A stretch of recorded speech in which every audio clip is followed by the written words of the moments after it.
SP Velumani தரப்பில் செயல்பட்டு வந்த சி.வி. சண்முகம், விஜயபாஸ்கர், அருண்மொழி தேவன் சபாநாயகரை சந்திக்க திட்டமிட்டிருப்பதாக அண்மை தகவல் வெளியாகியுள்ளது. விவரங்களை செய்தியாளர் பிரகாஷ் தொடர்ந்து வழங்கிட கேட்கலாம். பிரகாஷ், எஸ்பி வேலுமணி எம்எல்ஏக்கள் 13 பேர் இபிஎஸ்ஐ சந்தித்து ஒன்றாக இணைந்துள்ள நிலையில் 3 பேர் சபாநாயகரை சந்திக்கின்றனர். இதுகுறித்தான மேலும் விவரங்கள்.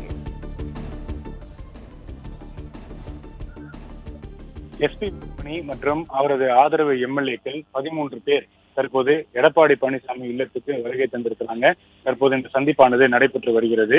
3 பேர் மட்டும் இந்த சந்திப்பில் இடம்பெறவில்லை. Doctor Vijayabaskar, CV. சண்முகம் மற்றும் அருண்மொழி தேவன் ஆகிய 3 பேர் மட்டும் இந்த சந்திப்பில் தற்போது இடம்பெறவில்லை. 3 பேருமே சபாநாயகரை சந்திப்பதற்காக தலைமை செயலகத்துக்கு சென்றிருக்கிறாங்க.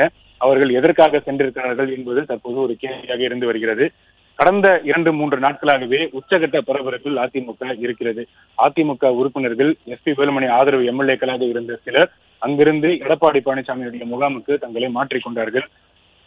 ஆற்காடு சட்டமன்ற உறுப்பினர் சுகுமார், சங்கரன் கோவில் சட்டமன்ற உறுப்பினர் திலீபன், காங்கேயம் சட்டமன்ற உறுப்பினர் என்.எஸ்.என். நடராஜன், பண்ருட்டி சட்டமன்ற உறுப்பினர் மோகன் மற்றும் அந்தியூர் சட்டமன்ற உறுப்பினர் ஹரிபாஸ்கர் நேற்று முன்தினம் எடப்பாடி பழனிசாமியை சந்தித்து ஆதரவு தெரிவித்திருந்த நிலையில நேற்று மாலை ஓசூர் சட்டமன்ற உறுப்பினர் பாலகிருஷ்ண ரெட்டி எடப்பாடி பழனிசாமியை சந்தித்து ஆதரவு தெரிவித்தார்.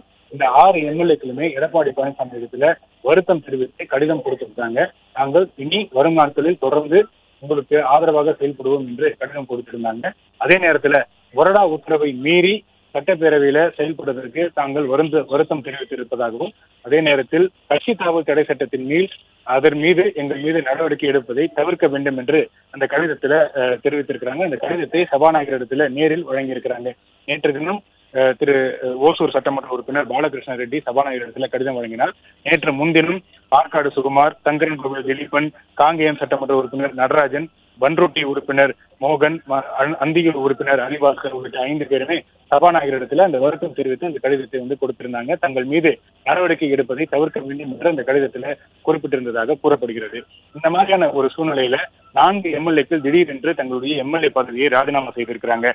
நேற்று முன்தினம் சத்யபாமா, மரகதம் குமரவேல், ஜெயக்குமார் உள்ளிட்ட எம்எல்ஏக்கள் ராஜினாமா செய்த நிலையில நேற்று எஸ்பி வேலுமணி ஆதரவு எம்எல்ஏவான அம்பாசமுத்திரம் சட்டமன்ற உறுப்பினர் எஸ்.கே. சுப்பையா தன்னுடைய எம்எல்ஏ பதவியை ராஜினாமா செய்து இந்த 4 பேருமே தமிழக வெற்றி கழகத்திலே தங்களை இணைத்துக் கொண்டார்கள்.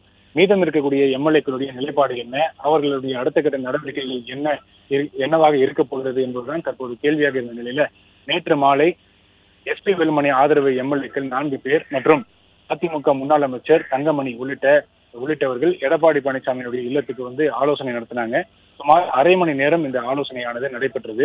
இந்த ஆலோசனையில பல்வேறு கோரிக்கைகள் முன்வைக்கப்பட்டது. 2 தரப்பிலுமே கோரிக்கைகள் முன்வைக்கப்பட்டதாக நம்பத்தகுந்த இடத்திலிருந்து தகவல்கள் சொல்லப்படுகிறது. அதுல எஸ்பி வேலுமணி தரப்பினர் வைக்கக்கூடிய பிரதானமான கோரிக்கை என்னவென்றால், தாங்கள் வகித்த அந்த கட்சி பதவி மீண்டும் தங்களுக்கு வழங்கப்பட வேண்டும் என்பது பிரதானமான ஒரு கோரிக்கையாக இருக்கிறது. அதே போல தங்கள் மீது கொடுக்கப்பட்டிருக்கக்கூடிய அந்த புகார் கடிதத்தை திரும்ப பெற வேண்டும். இல்லாவிட்டால் தங்கள் மீது கட்சி தாவல் தடை சட்டம் பாயும், தங்களுடைய எம்எல்ஏ பதவியை பறிபோகக்கூடிய வாய்ப்பும் இருக்கிறது. எனவே கொறடா உத்தரவு மீறி நாங்கள் செயல்பட்டதாக கொடுத்திருக்கக்கூடிய அந்த புகார் கடிதத்தை திரும்ப பெற வேண்டும் என்று இந்த கடிதத்தை அந்த கோரிக்கையாக வைக்கப்பட்டது. அதே நேரத்தில் கட்சி சார்ந்த முடிவெடுப்பதற்கு ஒரு குழு அமைக்க வேண்டும் என்ற கோரிக்கையை முன்வைத்ததாக தெரிகிறது. இந்த கோரிக்கைகளை எடப்பாடி பழனிசாமி இடத்துல வைத்திருக்கிறாங்க. மீது என்ன முடிவெடுக்கப்பட்டது என்பதுதான் தற்போது கேள்வியாக இருந்து வரக்கூடிய சூழ்நிலையில இந்த சந்திப்பு சுமார் அரை மணி நேரம் நேற்று மாலை நடந்தது. இந்த சந்திப்பு முடித்த உடனேயே சி. வேலுமணி ஆதரவு எம்எல்ஏக்கள் எல்லாருமே திருப்பி சி.வி. சண்முகனுடைய அலுவலகத்துக்கு சென்றார்கள். அங்கு நீண்ட நேரமாக ஆலோசனை நடத்தினாங்க. எடப்பாடி பழனிசாமியுடனான சந்திப்புல கலந்து ஆலோசிக்கப்பட்டது என்னென்ன கோரிக்கைகள்லாம் முன்வைத்தோம், எடப்பாடி பழனிசாமியுடைய பதில் என்ன என்பது குறித்தெல்லாம் ஆலோசனை நடத்தினாங்க. அதன் தொடர்ச்சியாக தான் இன்று இந்த முக்கியமான சந்திப்பு தற்போது நடைபெற்று வருகிறது. எஸ்பி வேலுமணி மற்றும் அவர் ஆதரவு எம்எல்ஏக்கள் எல்லாருமே எடப்பாடி பழனிசாமியுடைய இல்லத்துக்கு வருகை தந்திருக்கிறாங்க. தற்போது இந்த சந்திப்பானது நடைபெற்று வருகிறது. 3 எம்எல்ஏக்கள் மட்டும் எடப்பாடி பழனிசாமியுடைய இல்லத்துக்கு வருகை தரவில்லை. மகிழம் சட்டமன்ற உறுப்பினர் சி.வி. சண்முகம், புவனகிரி சட்டமன்ற உறுப்பினர் அருண்மொழி தேவன் மற்றும் விராலிமலை சட்டமன்ற உறுப்பினர் டாக்டர் விஜயபாஸ்கர் உள்ளிட்ட 3 பேர் மட்டுமே வரவில்லை. மீதம் இருக்கக்கூடிய எம்எல்ஏக்கள் எல்லாம் வருகை தந்திருக்கிறாங்க. இந்த பேச்சுவார்த்தை தற்போது நடைபெற்று வருகிறது. பேச்சுவார்த்தை சுமூகமாக முடியுமா என்ற ஒரு கேள்வி எழுகிறது. கடந்த 3 வாரங்களாக பல்வேறு குற்றச்சாட்டுகள் முன்வைத்தார்கள் எடப்பாடி பழனிசாமி மீது. திரு சி.வி. சண்முகம் பல்வேறு குற்றச்சாட்டுகளை எடப்பாடி பழனிசாமி மீது முன்வைத்தார். செய்தியாளர் சந்திக்கும் போது பகிரங்கமாக சில குற்றச்சாட்டுகளை முன்வைத்திருந்தார். இந்த மாதிரியான குற்றச்சாட்டுகள் வைத்திருக்கக்கூடிய சூழ்நிலையில தற்போது ஒரு சமரச பேச்சுவார்த்தை நடத்தக்கூடிய வகையில எஸ்.பி. வேலுமணி மற்றும் அவருடைய ஆதரவு எம்எல்ஏக்கள் எல்லாருமே எடப்பாடி பழனிசாமி இல்லத்துக்கு வருகை தந்திருக்கிறாங்க. கடைசியாக மே 4ஆம் தேதி தேர்தல் முடிவு வந்ததற்கு பிறகு மே 5ஆம் தேதி 6ஆம் தேதி வாக்குதான் எல்லா எம்எல்ஏக்களுமே எடப்பாடி பழனிசாமியை நேரில் சந்தித்தார்கள். தாங்கள் வெற்றி பெற்ற சான்றிதழை காண்பித்து வாழ்த்து பெற்றார்கள். அதன் தொடர்ச்சியாக எம்எல்ஏக்கள் 2 நாட்கள் பாண்டிச்சேரியில தங்க வைக்கப்பட்டாங்க. பாண்டிச்சேரியில ஒரு ரிசார்ட்ல தங்க வைக்கப்பட்டாங்க. முதல் நாள் எடப்பாடி பழனிசாமி அவர்கள் யாரையுமே சென்று சந்திக்கவில்லை. 9ஆம் தேதி எல்லா எம்எல்ஏக்களையுமே எடப்பாடி பழனிசாமி நேரில் சந்தித்து பேசினார். அன்றைய தினமே எல்லா எம்எல்ஏக்கள் கிடைத்த கையெழுத்து பெற்றதாக கூறப்படுகிறது. சட்டமன்ற குழு தலைவராக அதிமுக பொதுச் செயலாளர் எடப்பாடி பழனிசாமி செயல்படுவார், கொறடாவாக அக்ரி கிருஷ்ணமூர்த்தி செயல்படுவார் என்று அந்த ஆதரவு கடிதத்துல எல்லா எம்எல்ஏக்களுடைய கையெழுத்து பெறப்பட்டதாக கூறப்படுகிறது. அதன் தொடர்ச்சியாக தான் சட்டப்பேரவையில பெரும்பான்மை நிரூபிக்கப்பட வேண்டிய ஒரு சூழல் வந்தபோது கொறடா உத்தரவிட்டிருக்கிறார். அதாவது தமிழக வெற்றி கழக அரசுக்கு எதிராக வாக்களிக்க வேண்டும் என்று கொறடா சார்பில் அதிமுக உறுப்பினருக்கு உத்தரவிடப்பட்டதாகவும், ஆனால் அந்த உத்தரவை மீறி எஸ்.பி. வேலுமணி மற்றும் அவரது ஆதரவு எம்எல்ஏக்கள் தமிழக வெற்றி கழகத்துக்கு அரசுக்கு ஆதரவாக வாக்களித்திருக்கிறாங்க. அதன் தொடர்ச்சியாக தான் எடப்பாடி பழனிசாமி மற்றும் அவருடைய ஆதரவு எம்எல்ஏக்கள் அக்னி கிருஷ்ணமூர்த்தி, ஓ.எஸ். மணியன் உள்ளிட்டோர் சபாநாயகரை சந்தித்து புகார் கடிதம் கொடுத்திருந்தாங்க. அதாவது பெரும்பான்மை நிரூபிக்க வேண்டிய அந்த விதியின் மீற வாக்கெடுப்பு நடத்தப்பட்ட போது அதிமுக கொறடா அக்ரி கிருஷ்ணமூர்த்தி அவர் கொடுத்த அந்த உத்தரவை மீறி எஸ்.பி. வேலுமணி மற்றும் அவரது ஆதரவு எம்எல்ஏக்கள் தமிழக வெற்றி கழக அரசுக்கு ஆதரவாக வாக்களித்திருக்கிறார்கள். இது சட்டத்துக்கு புறம்பானது.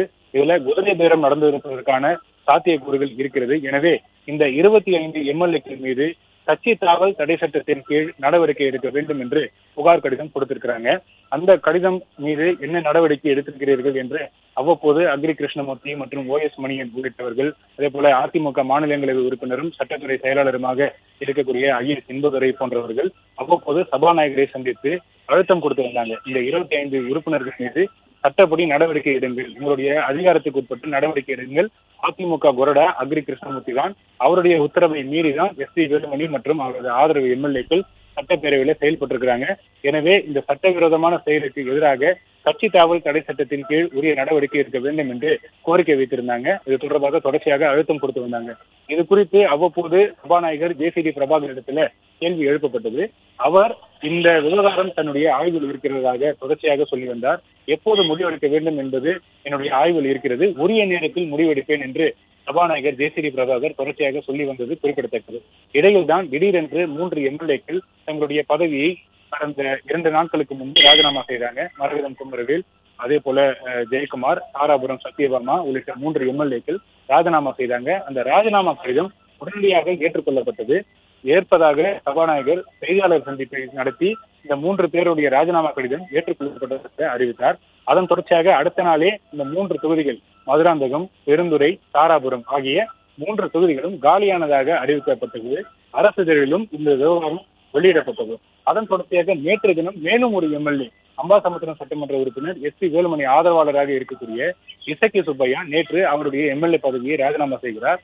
அவருடைய ராஜினாமா கடிதமும் உடனடியாக ஏற்கப்படுகிறது. அவரும் நேற்று இரவே தமிழக வெற்றி கழகத்துல தன்னுடைய ஆதரவாளர்களோடு சென்று கட்சியில் இணைந்து விட்டார்.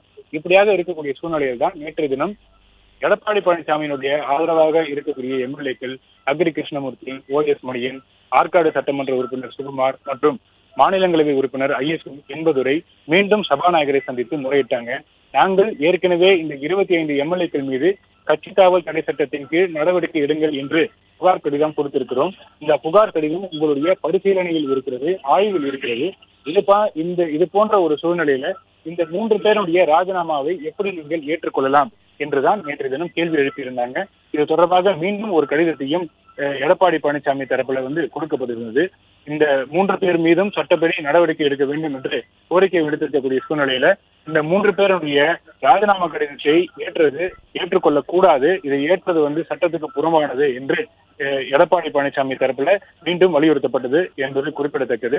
இதற்கு ஜே.சி.டி. பிரபாகரும் உரிய பதில் கொடுத்திருந்தார். சட்ட விதிகளுக்கு உட்பட்டுதான் அதிமுக எம்எல்ஏக்களுடைய ராஜினாமா கடிதங்கள் மீது விரைந்து நடவடிக்கை எடுக்கப்பட்டிருக்கிறது.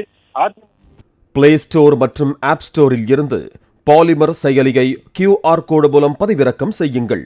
செய்திகளை உடனுக்குடன் பெறுங்கள்.